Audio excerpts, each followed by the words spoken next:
hands. Don't touch that. It's Liam's. Be careful. You might drop it. She spoke as if my touch alone could shatter Liam's dreams.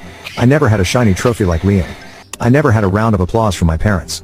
And even now, as I sat here, bleeding out, teetering between consciousness and oblivion, they still chose Liam, a grand celebration for my brother, toasts, cheers, clinking glasses. It was all happening just 7 miles away.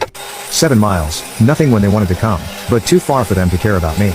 Rusty's frantic barking pulled me from the haze. His voice rang out like an alarm, urgent and desperate, as if he knew I was slipping past the edge of life and death. Then the workshop door burst open. A familiar voice called out, but it wasn't my father's or mother's. Jasper. Oh my God.